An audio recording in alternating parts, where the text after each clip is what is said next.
shows, you know, of him telling me to shut up. I think he's about to start counting us in here in a matter of moments. Counting us in. Is that what he's doing? But we're going to do something new. We're going to talk over the intro from now going on. See how that... We completely eradicated our intro, didn't we, on the I Love CVille show? Did you really? Yeah, we just took it out. Ah. You know what? Now that I think about it, I did notice there was no intro.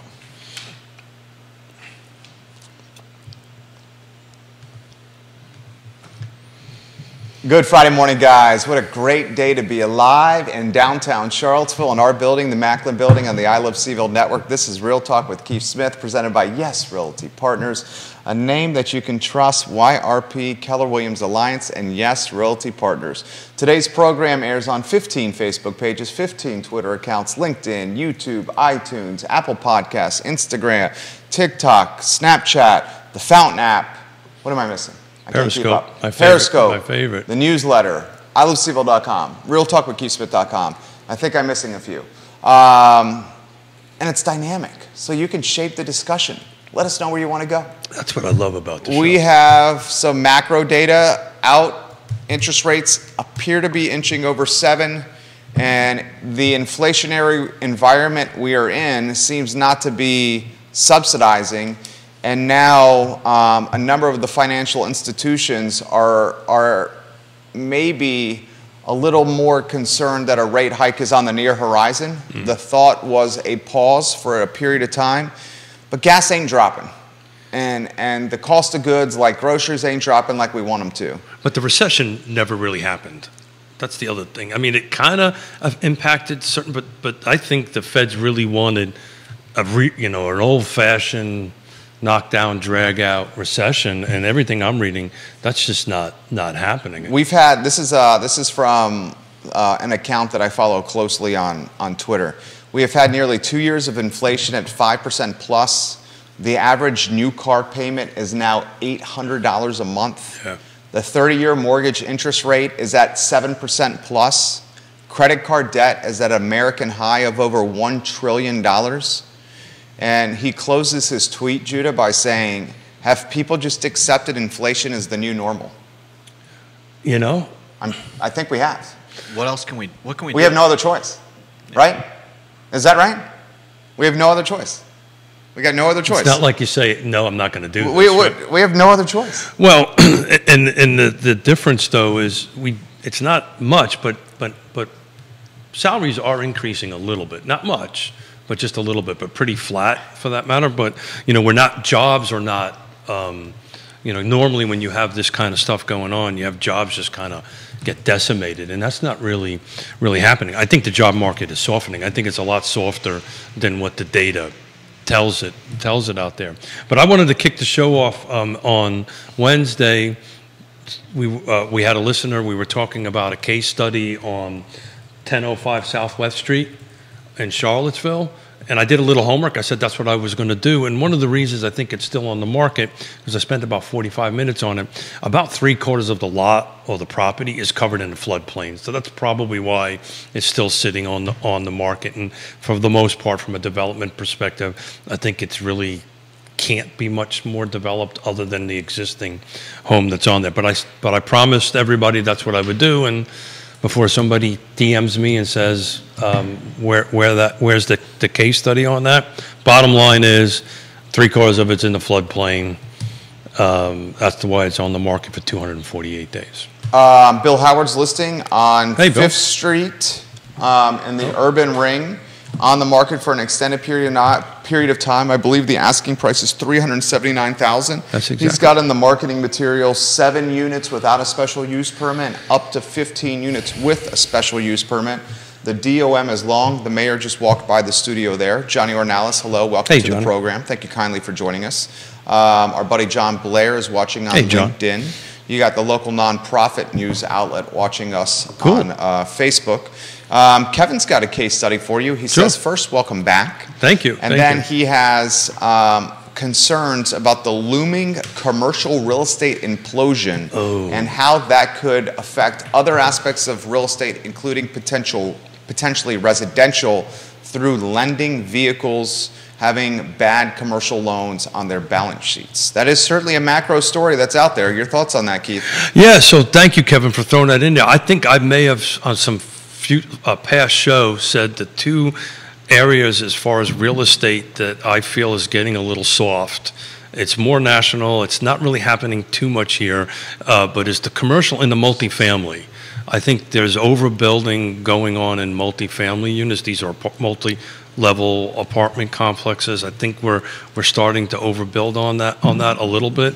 But those two type of things, to Kevin's point, is not going to impact housing. I mean, I did a post this morning just to talk about this year over year, the same week year over year. So the same week ending last year, there's a 47% drop in new listings. So there's 47 less homes on the market. 47%. 47%. Thank you. Year over year, we've had 47% less homes sold in the car No. Come into active. Okay, active. Come into active. Okay. Sold. Give us the sold number. Sold was about 10%. Okay. But the point I'm trying to make is I took a look at what the median sales price was that week versus this week, and we are up roughly. Well, if there is 47% less active listings year over year. Correct. Then that's going to be 47% less sold listings.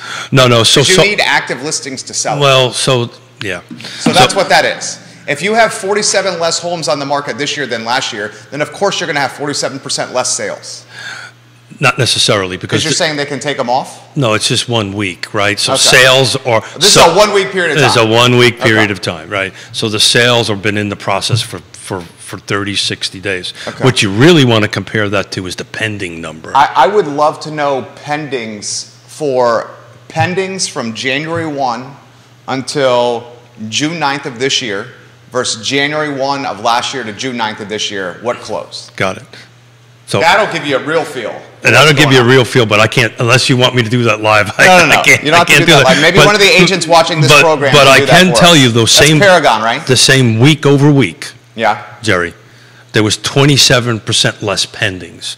So there was 47% less homes come on market in this 1 week snapshot, week over week. But what I'm trying to get to, the price increase was roughly 7.5%. So we have less homes coming on the market. And they're more expensive. We have less going into pending. We have less going into sold in a 1 week snapshot, week over week. And the price and the appreciation is going up. The values are going up. And roughly 7%. Interest rates are higher. Interest rates are so high. And even interest rates are even higher then. Interest rates are even higher. So people are still buying and selling, but the point I wanted to make to Kevin's comment was I don't think, when I was trying to tie them together, I don't think the commercial softening and the multi-housing softening is going to impact the single-family, and these are single-family. Devil's advocate for the sake of a talk show. Single-family detached are these numbers I'm talking Devil's advocate for the sake of a talk show, I would imagine. When you do that. I would imagine no Kevin Yancey is thinking this as well. Many of those commercial loans are held by regional banks. Many of those commercial loans are held by regional banks that are in a little bit of financial peril right now. And those regional banks have commercial loans that are coming due, and some of these values on these commercial loans have dropped. So they have loans on buildings that don't have the same value when those loans were issued initially. Furthermore, a lot of these buildings, these loans with these regional banks, tenants have pieced out. There's less people working in the building. So there's less rent roll coming to those buildings for the landlords.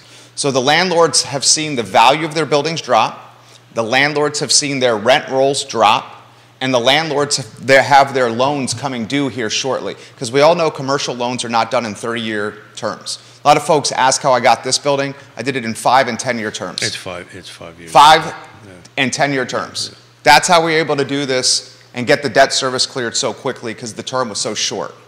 Okay, so what Kevin is alluding to is if these regional banks have commercial loans coming due on buildings where values have dropped and tenants have moved out, will this impact these regional banks from a lending standard or from a willingness to lend moving forward? Will they be tighter with their money? So it's Kevin, is that what you're asking? I bet you that's what you're asking. So it's interesting. I did a ton of reading. I was down there, and I was actually reading Barbara. That's what he's asking. Corrigan's from the Shark Tank. Anyway. Barbara Corcoran. Corcoran, thank you. From the Shark Tank. Look, the other part of these commercial loans, which you didn't mention, most of them are tied to prime.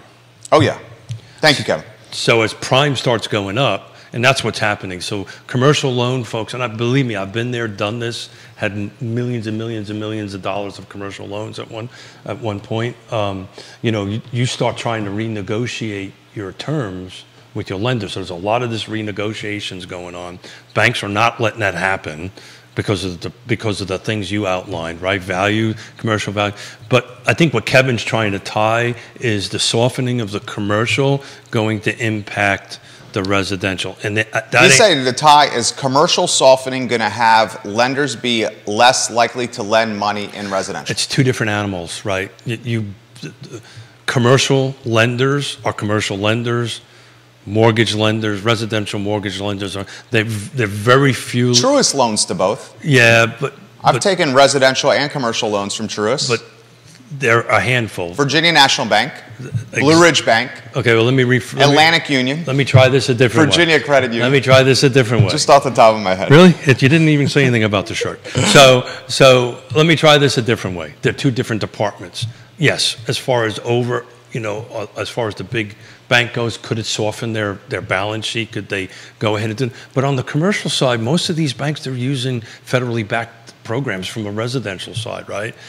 Commercial loans are their own money. Typically, it's their own money. So there is a separation there. Look, I do not see, and I may be wrong, I do not see a super implosion of commercial impacting the residential market. However you want to tie it together. Tie it together with banks, tie it together whatever. You're just not going to see that. What is going to impact the market is what we talked about before, that we're 40 some odd percent down, almost 50% down on new actives, and the inventory just isn't going to get better. Buyers are still buying, right? We went up value of 7%, roughly 7.5% in that same week. But values going up is a reflection of limited inventory, and when limited inventory is out there, that inventory becomes more expensive. It's supply and demand. It's limited inventory. So basically, if you own a house, you get more appreciation. If you're trying to get into the game, it's harder than ever. Correct, but it's always been difficult in my opinion. But you inventory, borrowing money is more difficult than it's ever been before, which is not necessarily a bad thing. The market is super stable, but we are about ready, and I've talked about this on Wednesday, get ready for a volume type of business, about a 215, 216. So we're going to be about a 30% drop. I think by the end of this calendar year, you're going to see about 30% less sales year over year. It's going to impact the agents, I can assure you that much. Lot of folks here jumping in the mix here. Sure. Many are asking, first let me highlight some of the folks watching. Chris Zitzman is watching on the I Love CVille Facebook page. Welcome to the show. Johnny Ornalis is watching on Keith Smith's Facebook page. Hello. Thank you. Maggie Gunnels, que pasa, chica? Hey, Maggie. She's watching on your Facebook page. Your daughter in Seattle says, cool shirt, Dad, with an exclamation point. There you go. She's watching in Seattle. She knew you needed to hear that compliment. Well, she said that. There's an inside joke, but she gave me the shirt. Oh, very nice. So she gives you the compliment from Seattle. She's about to move to Richmond. It's going to be nice to have you in the East Coast. Yep. And she's going to be sitting in one of these chairs on a regular basis. I'm very excited for that. Very excited for that as she pursues her real estate license. So I'm counting on Spotify, one comment on Spotify, one on Twitter, a text message to me, and then 3 DMs and one on Fountain. They want to know how much less inventory from January 1 to June 1 has sold year over year. Try that question a different way. So if you could go January 1 to June 1, 2022, units closed, to January 1, June 1, 2023, units closed in the car footprint. That's what they're asking. I can go back. He has it right there. To the notes. He's very prepared. No, this is from Wednesday's show. I know. That's why I threw it to you. That's why I knew you had it. My damn chemistry isn't quite there yet. It's got a I knew you had that information. It's got a little bit of sand still My left. job is to make you look like a genius. I knew you had that information. So how's that going for you? All right, it's going well. Yeah, it's going great. Not only are you sun-kissed, but you're very, very smart. Huh? Give us those numbers, Keith. You're so prepared. You have that data? I have that data. Who knew? Who knew? Single-family detached, car footprints, so that is Charlottesville, Albemarle, Nelson, Louisa, and Green. I drop new construction out. Those who watch the show, I do that for a very specific reason. So single-family detached, 2023, year-to-date, 892 units sold. We want to know for last year, right? Same time period? Yeah. 1,178. 1,178 in 2022. 2021 was the banner year. 2020, hold on, I'm writing these down. 2022, okay, what was 21? 1,346. 1,346 in 2021. That was the apex. And that's year-to-date in 2023. That is year to as of this morning. As of this morning or last Wednesday? No, I actually updated it this morning. Okay, so that's as of June 9th. Yep. Wow. That's good data right there. 2022, let's keep on going down. 2022 was 1,027. 2019 was 1,101. 2018 was 1,144. 17 was 960. 16 was 935. And 2015 was 795. So we're somewhere between volume of sales, somewhere between 2015 and 2016. Here's the thing that we talked about. The difference is we're at 7 days on market right now. 2015 we were 43. All right, so I want to make sure I have these stats right because these are fantastic statistics. And I'm going to make these very 7th grade simple terms. 3rd grade, please, for me. 3rd grade. No, you're the teacher. I'm the 3rd grader. You're the teacher. Stop it. Judah's the PhD. I'm the 3rd grader. You're the professor. He's okay, I'm the 3rd grader. And he liked that. Okay? He's the PhD, Judah Wickower. You're the professor. He's learning from you. I'm the 3rd grader. And 2023 from January, you should listen to this, right? In 2023 from January 1 to June 9th, we've had 892 units sold, closed in the car footprint.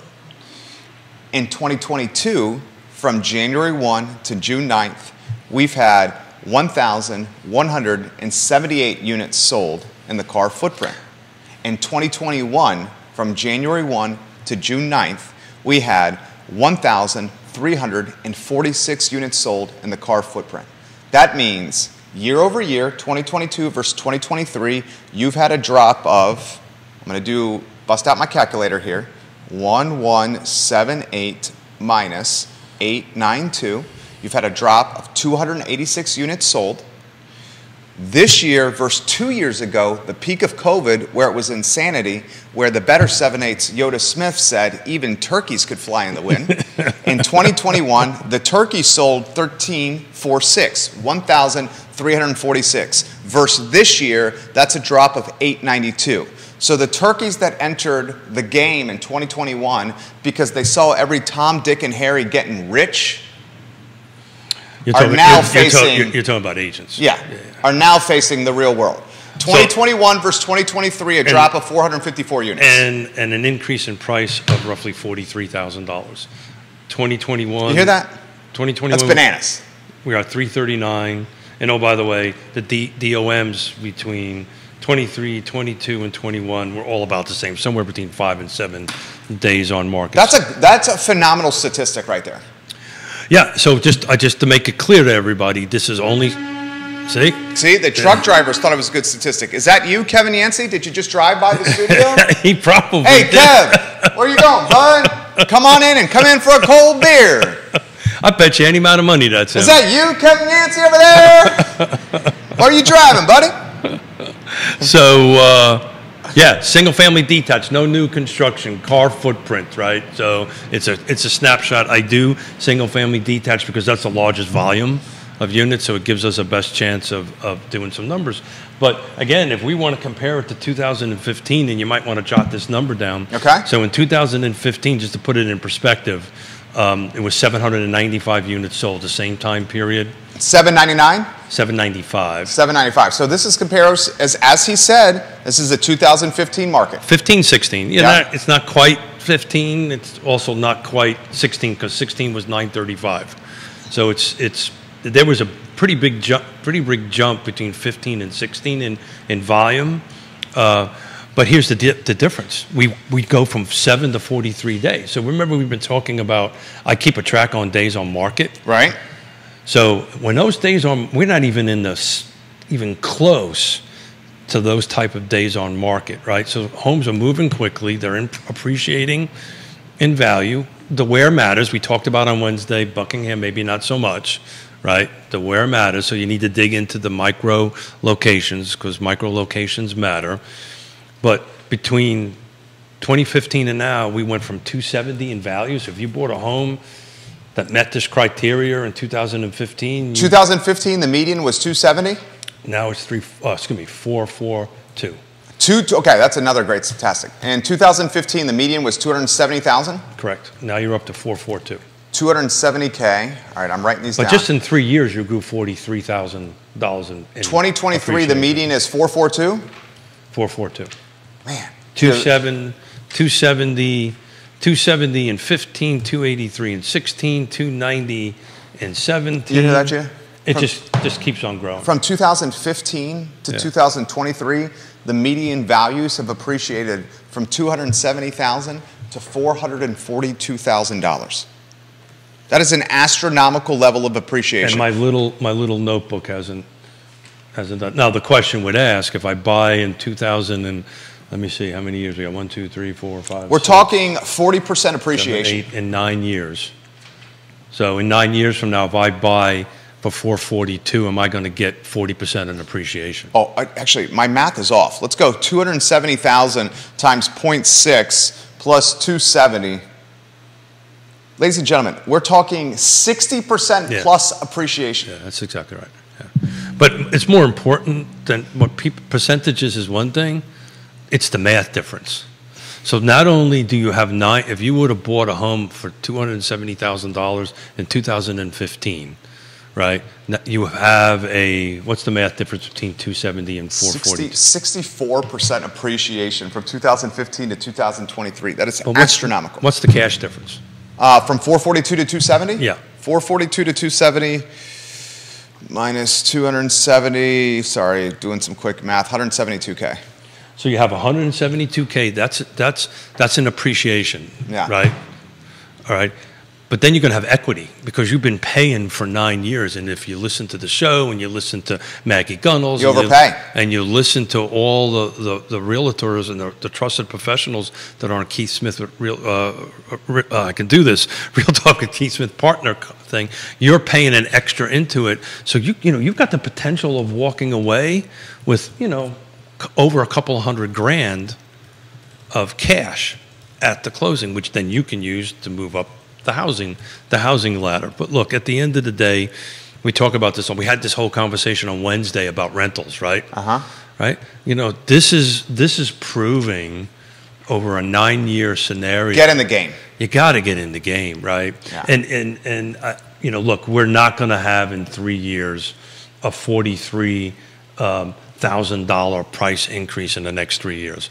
But what we're going to you don't know that. No, I mean, you're saying the 3 years we just had? No, I don't. I will be safe to say, I'm not going to bet my mustache. Well, Keith, let me play devil's advocate with you. Yeah, but you got. And your daughter's saying you're doing a hell of a job. She says she loves when you come on the show and you bring data. She says data is such a cool way to understand things around you. I also like when you bring the data. Keith, if the inventory levels don't pick up, if we don't get more inventory to purchase, sure, that's a huge X factor. It's a huge X factor. Especially if it goes like 2-3 years like this. It's a huge X factor, but what it does, the flip side of again, devil's advocate for the take of. By the way, you have a nice shirt on. Thank you. By the devil's advocate for the sake of a talk show, as this 442 goes up, it's going to kick more and more people out of the buyer pool. Right. So what was the stat you shared with us on the message? It was a damn good stat. Was it from Housing Wire?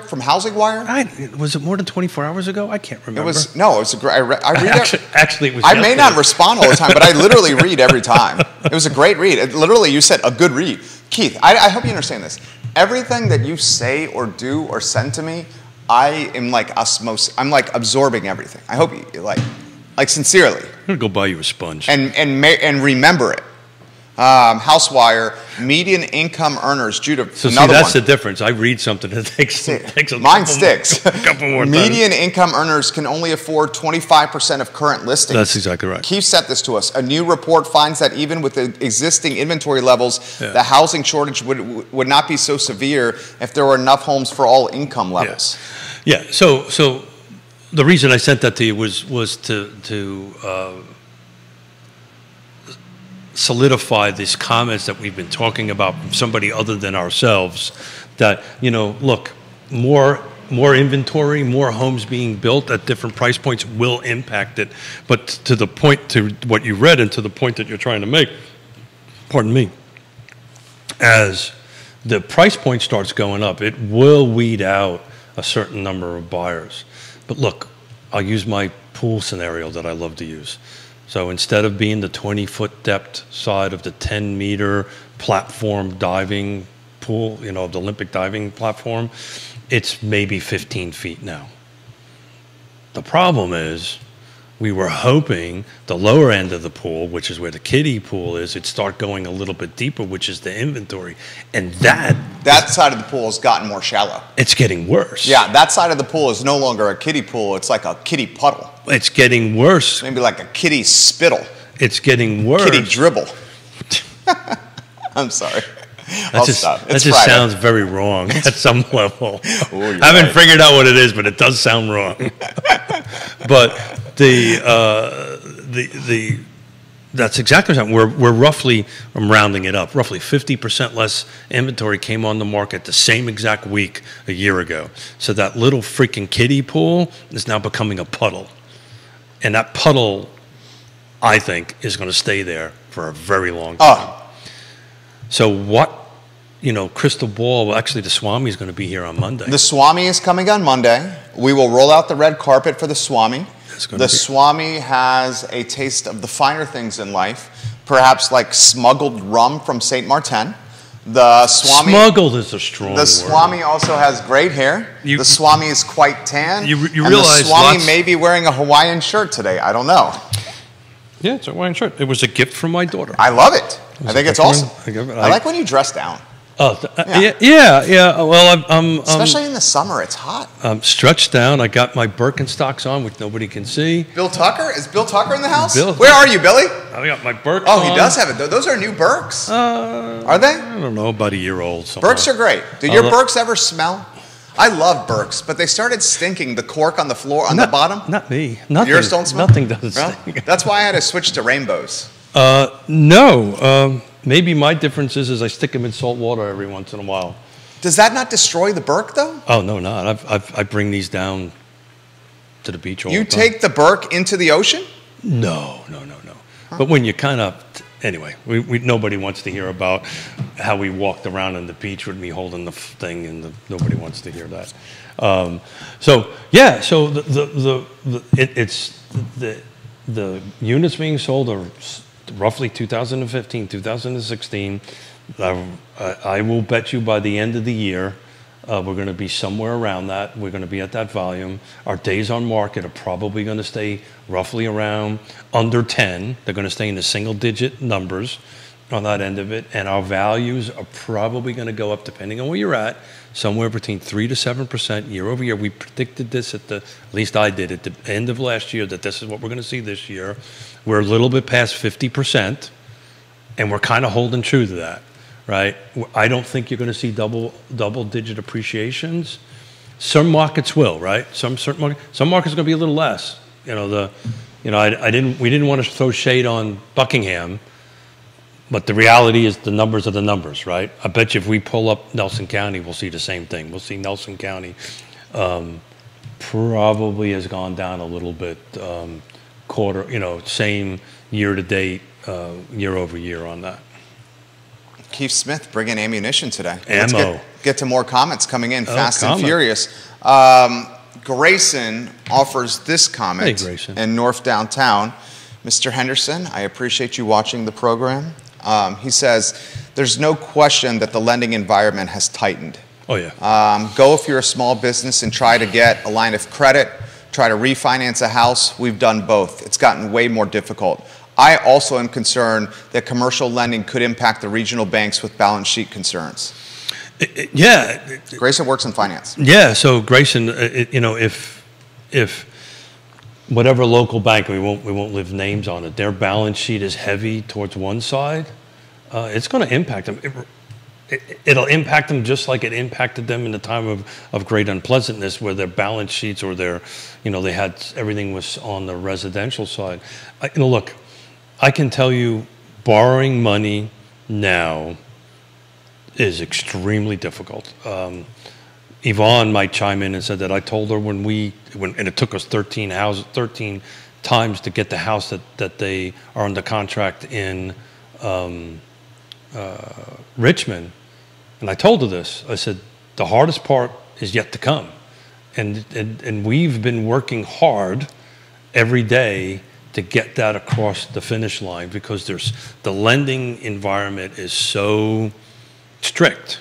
It just takes time, a lot more effort and time, which I love, because that means you got to bring skills to the table in order to get it to the finish line. I will just say that I said this earlier, even though I think we're looking at a 215, 216 market as far as real estate agents go and as far as how we do business, I can't tell you I am more excited now about real estate than I've ever been. Of course, you got 37 years of experience, you're talented, you can negotiate, you got a Hawaiian shirt, you're sun-kissed, you're a good-looking guy, you got the better 7/8. You've seen a lot of different scenarios in this market. You know what? But you have said on the show you've never seen a market like this before. Well, we said that on Wednesday, right? Yeah. I mean, and that took me aback a little bit. Correct, because you've been doing this a long time. Well, I've been 38 years? I've been doing it a long time, but I've never really, since 87, whatever that is, 35 years maybe? Something like that. 36 years? Yeah. But you ask me that question all the time, and I never really kind of processed it until Wednesday, until I looked at these numbers, because, you know, we're at 2015, but the difference is in 2015, we had 43 days on market. So that means inventory obviously was sitting way longer than what it's sitting now.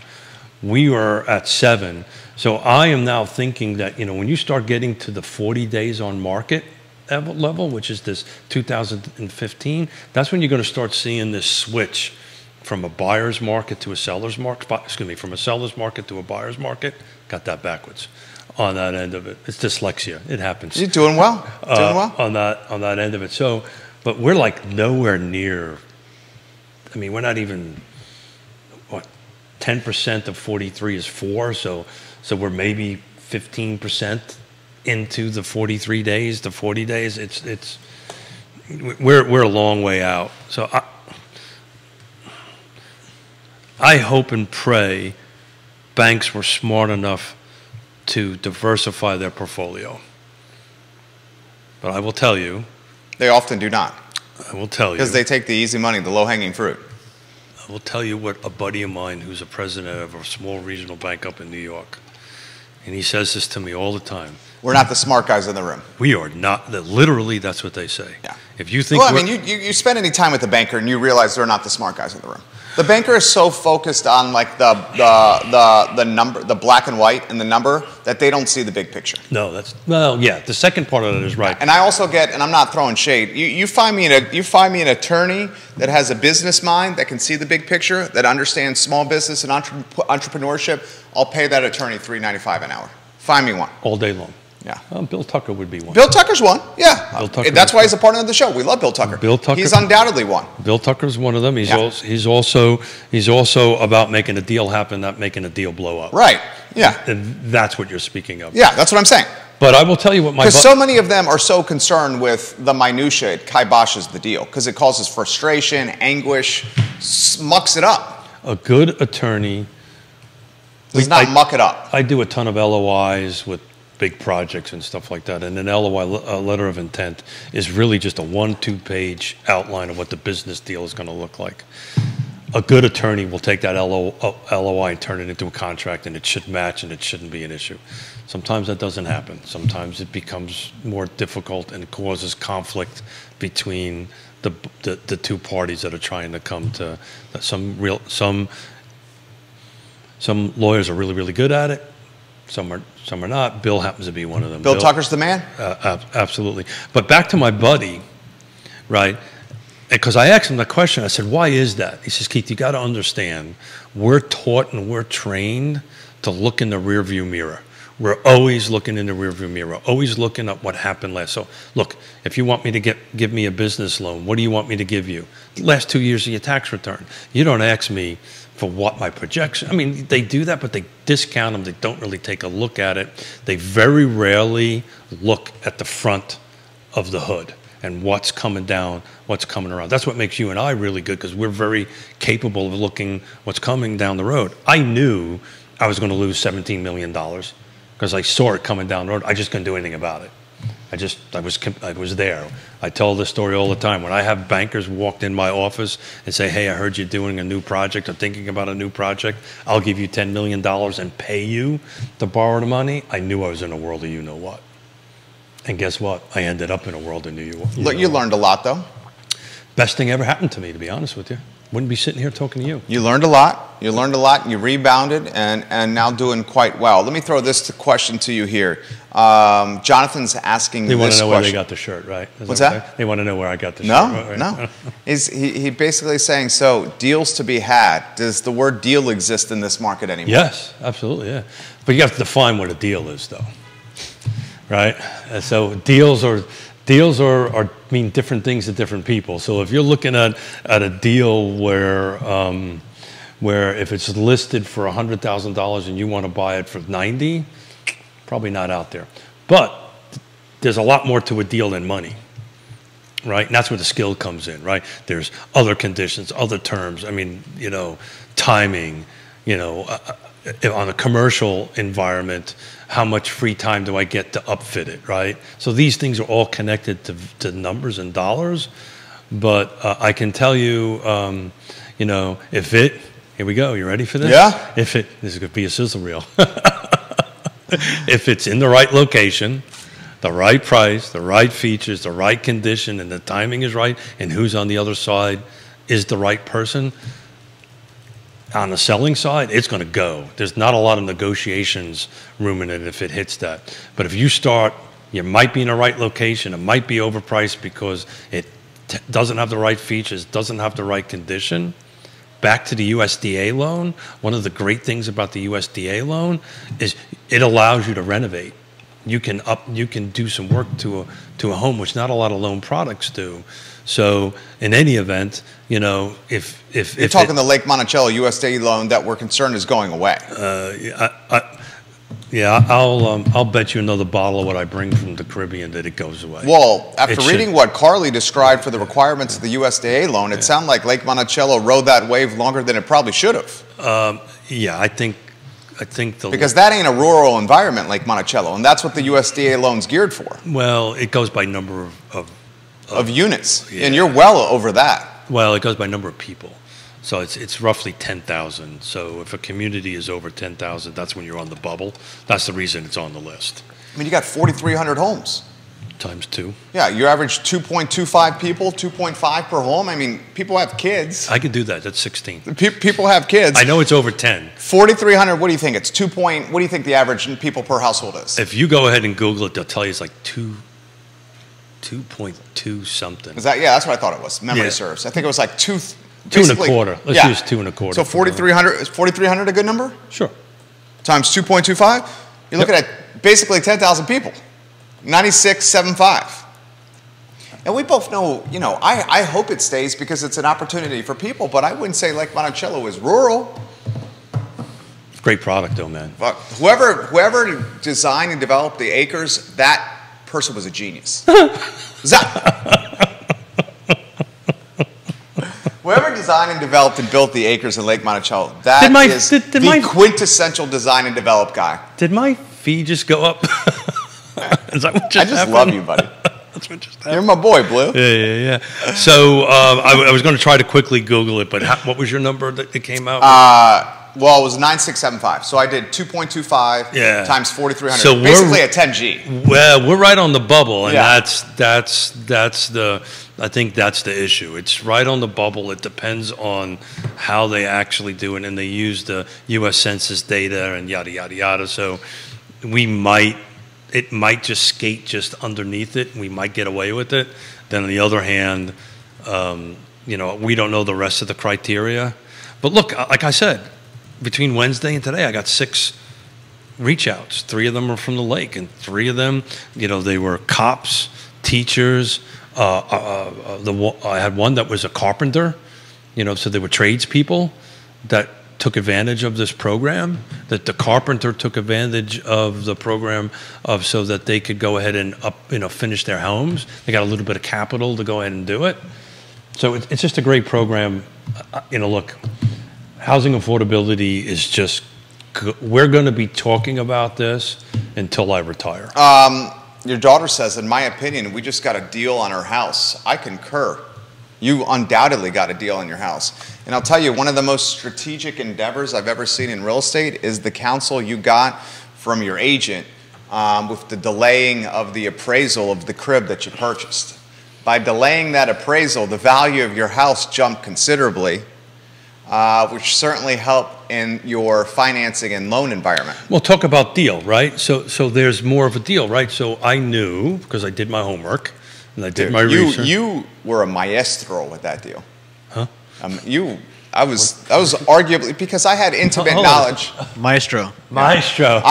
We had intimate knowledge of this deal because you had the permission of your client to share. Your client was your daughter. Yeah, sure. So you shared firsthand what happened. Sure. And that intimate knowledge really gave everyone a snapshot of the value proposition you offer clients. Yeah, so it was... An experienced agent would have probably flubbed that up, or a non-experienced agent. Because of your experience, you really protected cash.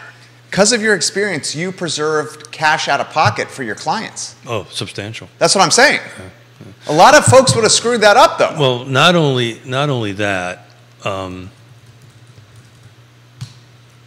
without giving specific numbers and details, they're going to close on that home. She says, and I'll tell, he's told this story. She says, and I'll tell my dad we were about to back out of that whole deal about 30 minutes before we got the news of the new appraisal price. We know. And he said, nah, stay, right?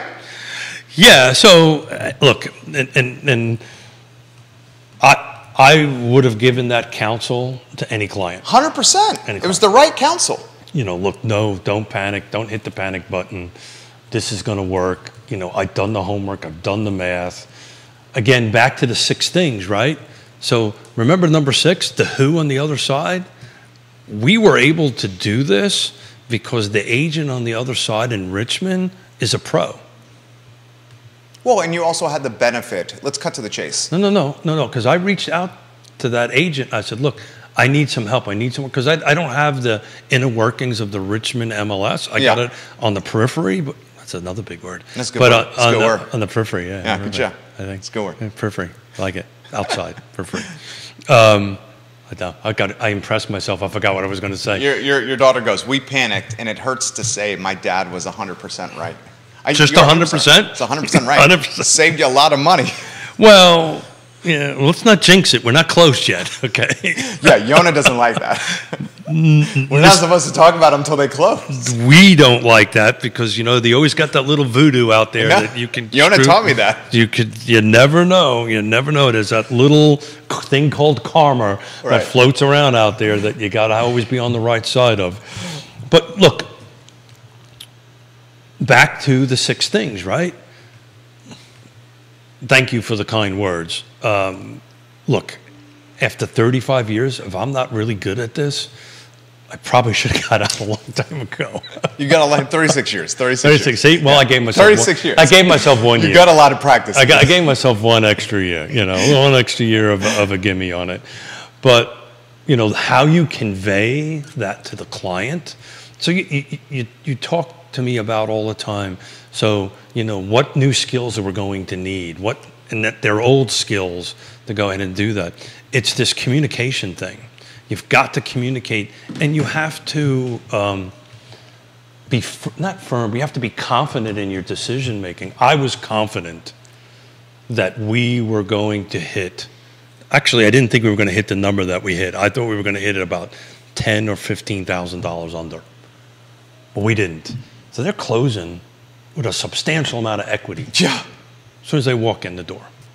But that's because we did our homework and we partnered with a really good agent on the other side. I also had the benefit of the 60 days of seller possession. Your seller needed to stay in the house. Oh, no. We kind of tweaked all that a little bit. Okay. Is that not an option anymore? We didn't need to. We just tweaked out the closing date. Okay, you just pushed it out. We just pushed the closing. Yeah, because you knew they needed to stay, so you had no eagerness to close quickly. And they're in Seattle. They didn't need to come right away. They got a crib that they can live in. The folks that you're buying the house from needed to stay longer, so this worked out beautifully. This is legitimately all the stars aligning. No, it's making all the stars align. It's forcing the stars. It's taking these 6 things that we talk about all the time and putting them all into the right funnel to spit out to get over here. I'll leave her name out. I had an interesting with 2 very seasoned real estate agents that actually been in the business a little longer than us on that end of it. Really? Yeah. That's possible. Yeah. I'm do me a favor, do a one-shot with him. He's gonna flick me off. Let me know when you got a one-shot. He's gonna flick me off. Let me know when you got a one-shot. All right. You put it on the studio camera. Oh, did you? Oh man. Oh, Judah. I love this guy. I love this guy so much. Did you tweet? Did you? Love this guy did you do the so studio much. cam? No, he didn't do that. Yeah. Judah's a good guy. I just got the 1-finger salute. You're going to get 2 of them here in a minute. Comments. Go ahead. This agent, who has a few more years in 2 agents, a few more years in, they were talking about. We were having a little kind of small brokerage chat, you know, about okay, so what's going on in the future? What are we going to look like in 2023, 24? What kind of skills we as agents are going to have and need that's different than in the last 24 to 36 months? That kind of thing, and yada, yada, yada. And it all leveled down to the ability to communicate an extremely complicated process to a client and keep their faith and trust through the end. And for them not to watch that gosh darn thing on the wall and not to panic. And he's talking about the CNBC that's constantly on the... Well, what crazy enough that comes on. The really thing you really need to do is just watch Real Talk with Keith Smith, and then you'll be in good shape. No, but we were very fortunate. We had a bunch of great people, bunch of great lenders going on there. We had them running 2 parallel loans. I convinced them to do that, so because we weren't sure which was going to come out, so that they would end up ending in a good spot, and we did. Now, if this damn thing doesn't close, Jerry. Hey, don't put it on me. She's going to come down and beat my ass. Don't put it on me. No, I'm not putting it on me. Don't put it on me. Comments coming in fast and furious. Bill McChesney, hello, welcome to the program. This question's come in from Spencer. Walk us through how he got the appraisal to jump so much.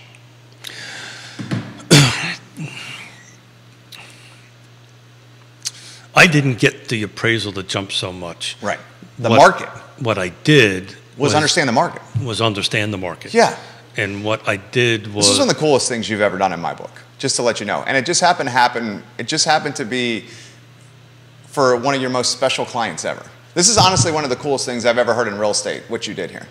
Yeah, to me, this is... I know this is your everyday, but a lot of people don't hear this aspect of it, though. I don't mean to be... arrogant is what you're going to say. Not arrogant, but... This is your everyday. You do this every day. Let me try it a different way. If I couldn't have figured this out after 36 years... You're in the wrong business. I'm in the wrong business, right? So the problem happened was the trigger got pulled for the appraisal faster than I told them to do it, because I did my homework through this agent, again, number 6, who's on the other side matters. We had an agent that wanted to participate, wanted to work with us on it, to be 2 professionals trying to get both clients what they hit a happy place, right? So, you know, I did the homework, and I did not want to have the information released for that until I said it was okay, because I was tracking through this other agent when the other units that we lost. Remember, we lost 13. No, that was, you won 13. You lost 12. That we were on number 13. We lost you won 13. Thank you. Yeah. We lost 12. So we were tracking these 12 homes, right, and tracking when they were going to close. And I needed to time our appraisal to those closing it. And if that would have happened, then the number spit out what the number spit out. And unfortunately, the other, I did not have a trust. Anyway, we didn't have so much trusted advisors on the lender side that I'm not throwing shade at anybody, and we're not talking about specific lenders at this point. But it was just a matter of knowing the market. I took the time, I studied the market, I did my job. I said, guys, this is not what you want to do. And this is why, and did the math for them. If you do it this way, this much cash is going to come out of your pocket. If we go ahead and roll the dice a little bit, you know, this is a little risky, and that's, some agents don't like to do this, right? You know, some agents are risk averse. I'm not so much, right? Yeah, you're not risk averse at all. I'm not risk averse At all. I don't call this risk. Risk is going to freaking Vegas. That's risk. Well, you're not risk adverse because you know how to play the game. I know how to play the game. Yeah. I know my odds. My odds are not Vegas odds. My odds are very much so in my favor. So yeah, it worked out. But it's a huge risk to take, right? I am 2 young couples with a young child, a young couple with your granddaughter. I'm trying not to make it about my family. Okay. A young couple. That's what I'm screwing up here. Young couple with a young infant. Listened to me. Took me as a trusted advisor, and I said, look, this is how we need to do this. And they listened to me. We're very fortunate. All our clients do that. And I'll tell you, in the beginning of it, and I'm just going to say this and get this out there, if the beginning of it that they're not listening to us, a trusted advisor, that relationship's probably not going to work out, right? We're respectful. Ultimately, if that couple said, no, I want to do this, after I tried to talk them out of it, I mean, they're the client. We're going to have to go and do this. But I'm going to make sure in writing they understand this is how I think you should do this. But, you know, it's a two-way street, right? Anyway. We did good. You're good at your job. You're good at your job. This one from Kelsey watching the program. I'm also the one that gets tagged to solve all the problems, too. Yeah, you're a problem. We put out fires. That's what we're good at. I tell this story all the time. That's literally what we do. My father, my grandfather. You're a fireman. New York City fireman. Right. I put out fires. Yeah. Just happens not to be flames. Right. Put out the fires. It takes a mindset to put out the fire, because a mindset that doesn't panic. The third, that's exactly right. A mindset that is able to realize that everyone around them is like, oh my God, what do we do? What do we do? Then you have to be the one that's the stabling force. You know what I see when people start doing that? Opportunity. That's exactly right. Me too. Absolutely. Yeah, I see opportunity as well. I see because opportunity. people are scared. And when they're scared, they don't think clearly. I'm not talking about opportunity to take advantage of situation. I see that as an opportunity to say, okay, we can do this. 1,000%. This is how we can do this. Yeah. We can get this thing done. Yeah. So anyway. Chemistry's working. What time is it? 11:15. Isn't the chemistry working? It is working. It's the coffee, though. It could have been the pre-show drink, too. This is from Kelsey. Could he walk through there's nothing wrong with us having a sip in the morning. No. Kelsey says, can he walk through how appraisals should be done and what time and how they're initiated? Yeah, so that is really a great show. That's for Scott. Scott. Right? But I can give you the 44,000-foot version of it. So generally what will happen is contract gets done, gets circulated out to everybody, gets circulated out to the lender. At that point, the lenders start having control of scheduling appraisals. There's a bigger picture to this here. Let's go a little bit of history lesson. Pre-time of unpleasantness, the lender would handpick people. Hey, Jerry, I need you to thing appraise at X dollars, or whatever it is. Well, that has all went away. So now what happens is all these things end up in pools. So the appraiser goes out to the lender sends out to a pool, somebody picks it up, they schedule it, and they go ahead and do it. When that is released to the pool, the lender controls that. So what I did is I picked up the phone and called the lenders, because there was 2 of them in this picture that was doing it, and said, I do not want you to release that until I say so. One listened to me, one did not. The one that didn't listen to me, peace out. There's a 70, and because that didn't happen, there was a $70,000 delta. 70,000, guys. That's astronomical. We're talking what, 12%? $70,000 delta, which meant they would have had to bring $70,000 to the table, plus the closing costs, right, to go ahead and do that. Plus, I got to move across country, yada, yada, yada. Versus now we're over the contract amount substantially. They still have to bring cash to the table, which is no normal closing thing, but they don't have to bring that extra shortfall. Because remember, we negotiated in the contract on this deal that there was an appraisal gap. So my goal, my job, was to try to get that appraisal gap either to 0 or completely on the other side. So to answer the question, what's number 5? Timing. Timing is everything. Knowing when the right time is to do something. That takes skill. That takes years in the business.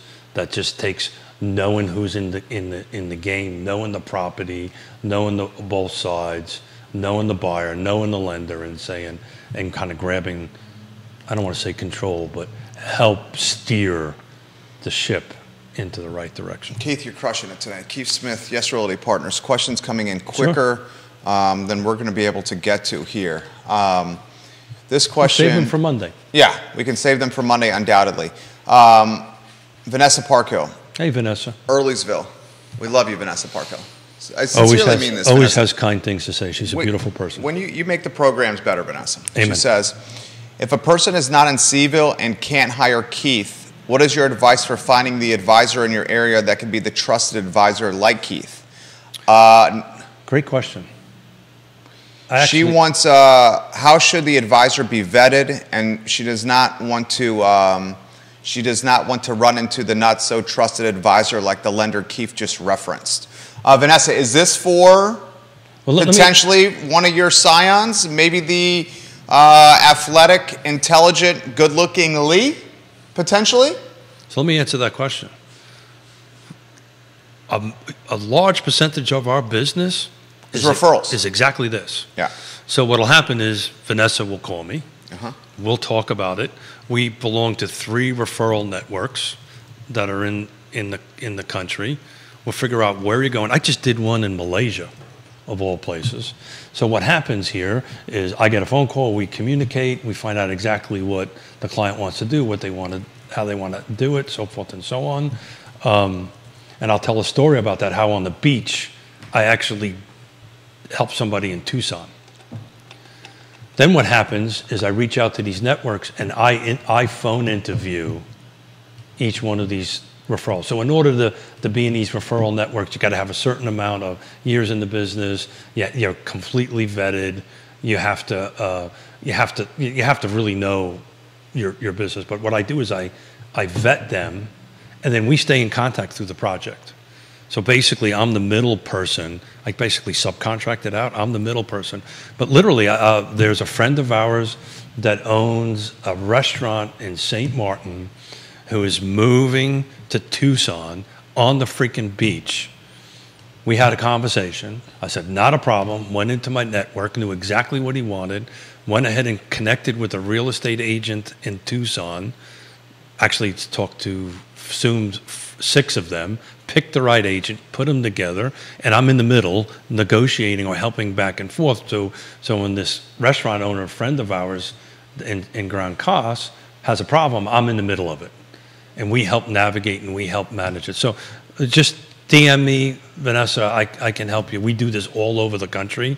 About 30% of our sales are like this. I put you guys I tagged you guys in a thread. I also suggested the DM. Any of those that are watching out of market, and I'm looking at our... Just put my cell number in there. Okay, yeah, Please. I can do that, sure. It's Absolutely. Vanessa, it's best to text me.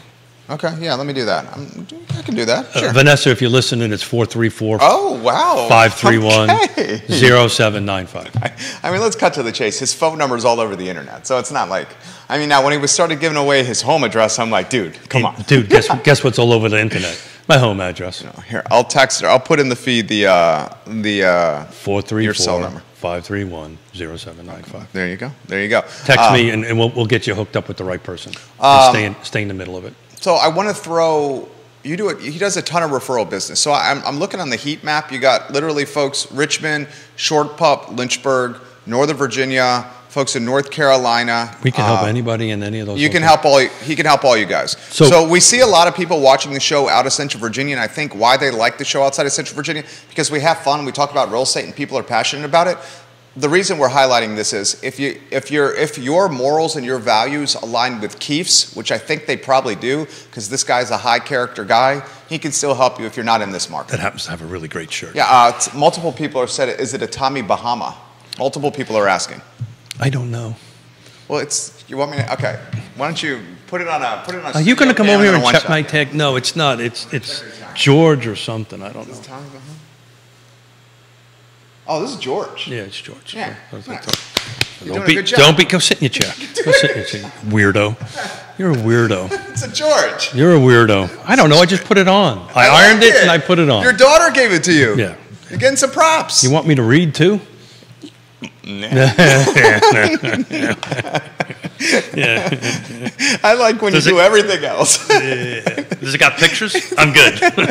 He's so good at his job. He's hilarious too. Has it got pictures on it? So to talk about that, even on the sales side, I mean, not to be the same sales pitch thing here, but we helped somebody in Connecticut. I think I sent you that. You did? That thing. We helped somebody in Connecticut, watched the show, was having trouble selling their house, felt like they had the wrong representation.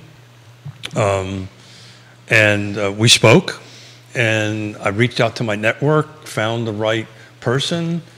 You know, the bottom line is they had an agent that overvalued the home substantially. They thought it was overvalued, but they didn't fight it. And frankly, they never bothered asking to prove the numbers. Connected them with an agent, priced it right, because price matters, and they put it on the contract in a day. And we get a little referral fee out of it. So I can buy a George, Tommy Bahama. a George shirt. Carly, I love when you watch the show, Carly. Carly Wagner has really been making the product better lately. You ready for this one? This one's a legit one. Legit. Hold on. Okay. I need a fresh piece of paper. You're going to focus on this one. Okay. Focus Smith, is that what you're saying? I'm just saying, when Carly's asking, Carly's in the game. Okay. KWA. I got a clean piece of paper. She's asking questions. You got to focus. People, do different loan originators use different pools of appraisers?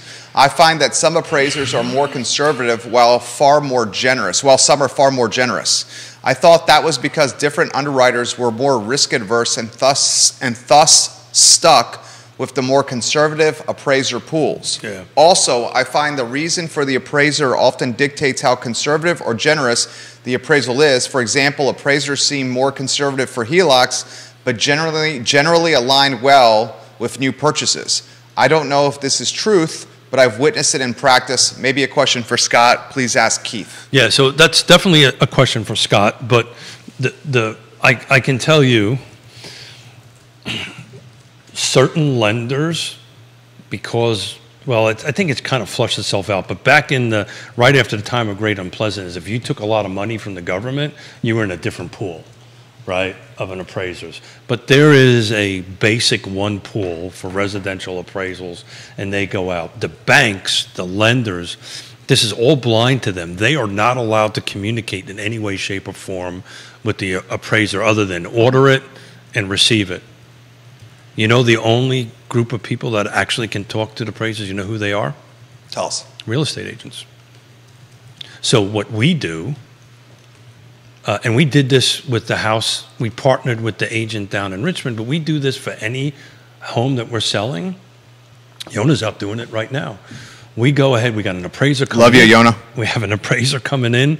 I think it's today, this afternoon. We leave this book of all improvements. We leave comps. We leave all kinds of information on the thing with a nice little cookie. Hey, thank you for what you're doing, right? Thank you for being out. Here's some information. If you have any questions, please call us, right? Appraisers love that. Some don't, but most of them love that because the market is moving so fast and changing so much. You know, current data is always good for them. Here's the contracts that are closing, yada, yada, yada. They have access to all that data, but if you just go the extra step and do it. Back to the question, I'll tell a story. My other daughter, we helped buy a house in Connecticut. You remember the story with the $100,000 delta. Harry, if you're watching, jump in here. Well, what happened with daughter number 2 in Richmond was the same thing. The appraiser number 1 that came in was not from the area. Yeah, this is crazy. And that's the problem with the pool scenario. You'd never know who you get in it, right? And you can contest it, you can go through all this stuff, but the bottom line is once it's done, it's done. It's really hard, unless there is a blatant error, wrong address, wrong property, you know, something really blatant. An appraisal is just an opinion. And what are they like? What they're kind of like what everybody... We got a lot of opinions around. It's kind of like everybody's got one and they all stink kind of thing. So, you know, it's kind of like that. But it was really hard for the second one not to do this because we provided all the data for this person. The first one also did it in 3 days, which is freaking insane. How do you do this shit in 3 days? The other one took 2 weeks. So something isn't right. I'll tell you, my son-in-law... The out-of-town guy did it in 3 days. Yeah. That sounds like a BS desktop appraisal. No, he was there because it was live pictures. Okay. Yeah, it's like anything. There's very few of you, right? So that's a hard comparison to do. But it's like anything. There's good doctors, there's bad doctors, there's good lawyers, there's bad lawyers, there's good real estate agents, there's bad real estate, and bad or whatever. But very few of you. Yeah, particularly the shirt. Kevin. So do we want to talk about the boo-boo on the lip? We don't want to talk about that? Is it obvious? I don't think people can see it. Can you see yeah. the boo-boo on the lip? Yeah, I didn't piss Yonna Yo, Vaughn, off. can you see the boo-boo on the lip? I didn't piss Yonna. I can't see the boo-boo on the lip. I didn't piss Yonna off. So I just want to get that on the table. We didn't think you were. Yeah. That was from the medicine that I take in the sun. It does that. That's good. You're good. You crushed it today. Yeah. Came in with nothing. We came in with a very thorough list of topics to talk about, and I'm glad we prepared for today's talk show. Huh? Is that what we did? Yeah, that's what we did. No, you know what? I got to tell you, I love doing this stuff. Oh, it's so fun, dude. I love doing this stuff. And it's particularly, I love doing all the shows. This one's particularly enjoyable because of the chemistry. Oh, yeah. You just go and shoot the, you know? It's 2 guys shooting the shit. Yeah, right. It's not work. Really? You just go in and talk. Yeah, well. About stuff we like, right? Mostly talk about judo. We're waiting for Judah to talk. Yeah. Judah said maestro. You know, the thing, you know, all my 60 years on the planet has taught me a couple of things. But one thing for sure, the guy that's the quietest is the one you always got to pay attention to. 12 plus years of paying attention because to Judah. When he opens up his mouth and says something. Judah's 12 years. Didn't you start in July? I believe you started in July 12 years ago. We talked for hours. And was it June? End of June. It was? Okay. 12 years. 12-year anniversary is coming up in 2 weeks for Judah Wickower. Carly says this, persons of Judah, interest. go get another sip. You deserve it. Persons. That's why we have it here. Or 3. That's why we have it here. Or 3. He says persons of interest in the transaction can also communicate with the appraiser, namely the party paying for the appraisal. Correct. On my personal transactions prior to becoming an agent, I always was sure to be there and communicate with the appraiser directly. Perfect. My agents never bothered, but I was not working with a talented agent like Keith. Oh, Carly, that last Carly, sentence I love is good. you. Carly. I love you, Carly. You can follow me around all day long if you would like. Maybe you invite Carly on the program. Yeah, Carly, come on the show. Yeah. There you go. I've never met her in person. Yeah. Feel like I know her, but never met her in person. Come on, Carly. I gave out my phone number. Text me. You think? No, seriously. How many people you give that phone number out to? Oh, a lot. I don't know. Yeah. I mean, let's cut to the chase. Someone having your phone number right now, is that even a breach of privacy in 2023? No, it's not. But especially when you're employed, self-employed. Let's play a little game. Look on your phone. Okay. And tell me. Hold on a second. You know how to figure out how many contacts you have on the phone? Yeah. I have a lot, dude. I wonder who wins. Do you know how to find the contacts? I do. Okay, well, you might have to tell me then. You know how to find the exact number? You go to the very bottom of contacts. Just hit Z. Okay. Right. Hit Z. Got it. Z. Right. And then go to the bottom? Yeah, just keep on pulling it up. You'll see it. Oh, I see. I have 4,845. I win 5,950. Let me see. You don't believe me? I don't believe you. I don't believe you. Hold on, let me put my Birkenstocks on. No. Okay, if he's going to come on, I believe you. Hold on. 4,845 for me. You went ahead. 4,845 contacts. That's a boatload. I believe you. Yeah, he's got 5,950. So you got approximately 1,000 more contacts than me. Yeah, I've also been on the planet. A little bit longer. Yeah. But I guess his point is, we know a lot of people. We know a lot of people. That's your point, right? Well, it's interesting for the agents that are watching out there, right? There's a formula, and maybe on Monday I'll do it. I'll talk about it. There's a formula of how many contacts you have on your phone. Somebody actually did the research on this versus the amount of money you make. It's actually there's actual. It's a no-brainer. There's an 889 for Carly Wagner contacts on her phone. Yeah, guys, pull out your phone. Scroll to the bottom. That's on an iPhone. I don't know what it is. That's on an iPhone. You can see your number. Hit Z. Hit Z. What do you got, Judah? How many contacts? Yeah. Not as many as you guys. What do you got? Just check it out. It's not like it's not a personal question. 5,950. I basically have 5,000 contacts. You basically have 6,000 contacts. And you clean out your contacts. Any duplicates you always. Oh, I have no duplicates. Yes. Yeah. Same here. No duplicates whatsoever. Because you can now. It lets you consolidate the duplicates. It does it all the time. So we shouldn't have duplicates, right? What's yours?